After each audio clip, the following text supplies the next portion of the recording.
Le monde change, l'influence du numérique ne cesse de croître.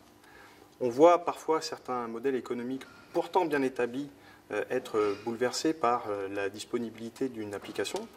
C'est typiquement ce que l'on a pu vivre avec la disponibilité de l'application Uber qui est venue transformer l'équilibre établi entre les taxis et les véhicules de tourisme avec chauffeur.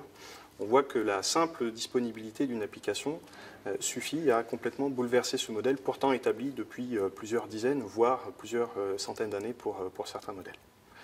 Donc aujourd'hui, il convient de prendre conscience de cette évolution numérique et de mettre en place les outils au sein des entreprises qui leur permettent non seulement de répondre à ces nouvelles problématiques, mais aussi d'arriver avec des solutions qui sont innovantes, voire qui transforment fondamentalement leur business. Monsanto est un très bon exemple de transformation numérique. On connaît tous Monsanto en tant que fournisseur de produits phytosanitaires et de produits de traitement. Monsanto est par ailleurs aujourd'hui également le leader mondial de fourniture de semences pour l'industrie agroalimentaire. On a vu Monsanto l'année dernière réaliser une acquisition d'1 milliard de dollars d'une société qui s'appelle Climate Corp. Cette société fournit des solutions de géomatique. La géomatique, c'est la géographie et l'informatique, les deux mélangés. Aujourd'hui, grâce à cette acquisition, Monsanto est en mesure de proposer à ses clients agriculteurs du service. Ce service consistant à venir analyser en temps réel ce qu'il se passe directement sur le terrain, dans les champs, grâce à des données recueillies au travers de satellites. Et ça va permettre typiquement de pouvoir mieux adapter les traitements, mieux augmenter les rendements, l'objectif étant d'avoir de meilleurs rendements et d'utiliser moins de traitements.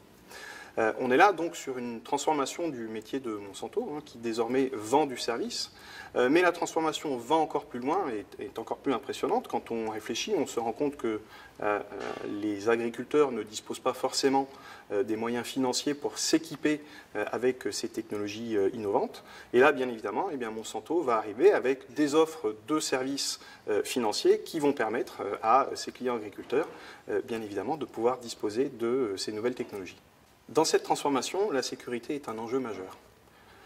On voit aujourd'hui les utilisateurs de l'entreprise qui réclament de pouvoir accéder aux informations, que ce soit directement depuis l'intérieur de l'entreprise, mais également depuis l'extérieur de l'entreprise. On voit un vrai développement du télétravail ou des demandes d'accès externes. Mais dans le même temps, on voit aussi un développement des modes d'accès, des moyens. Typiquement, chacun d'entre nous réclame aujourd'hui la possibilité de pouvoir accéder à l'informatique de l'entreprise au travers de son téléphone, de sa tablette ou de n'importe quel device mobile. Ça produit forcément une démultiplication considérable de la surface d'attaque potentielle de l'entreprise, donc des risques de sécurité qui sont grandement multipliés. La sécurité que l'on met en place dans une entreprise numérique est donc fondamentalement différente de la sécurité classique de type login, password auquel on est tous confrontés au quotidien. On met en place des technologies de sécurité contextuelle. Donc on va prendre en compte non seulement l'utilisateur ou celui qu'il prétend être, le terminal à partir duquel il essaye d'accéder à l'information, la localisation géographique lorsque celle-ci peut être identifiée, mais aussi et surtout ce à quoi il cherche à accéder. Lorsque je me connecte à ma banque, par exemple, je ne vais pas avoir le même niveau de sécurité si je cherche à accéder au site institutionnel de la banque, à mon compte bancaire pour une consultation ou à mon compte bancaire pour effectuer une modification telle qu'un virement. Donc on voit bien là l'intérêt de mettre en place une sécurité contextuelle qui permet, tout en augmentant la sécurité, d'avoir un coût adapté à l'authentification de l'utilisateur, tout en lui permettant d'avoir une expérience qui soit unique et simple.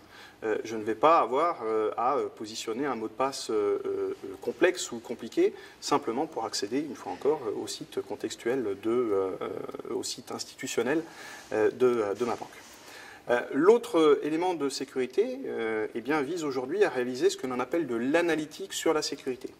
On va donc là chercher à identifier au sein de l'entreprise un comportement dit anormal du système d'information. Est-ce qu'il se passe quelque chose qu'il ne devrait pas se passer ? Pour ce faire, on rentre de plain-pied dans le monde du big data et on va réaliser de l'analyse sur l'ensemble des paramètres qui composent non seulement le système d'information de l'entreprise, mais également le comportement des différents utilisateurs, comme on vient de l'évoquer. Donc cette analyse de sécurité va consister à comparer en quelque sorte un comportement constaté du système d'information et un comportement établi comme étant le comportement normal. Donc on voit bien la nécessité d'établir et de préciser ce qu'est le comportement normal de l'entreprise. Et ça, bien évidemment, ça relève de la gouvernance.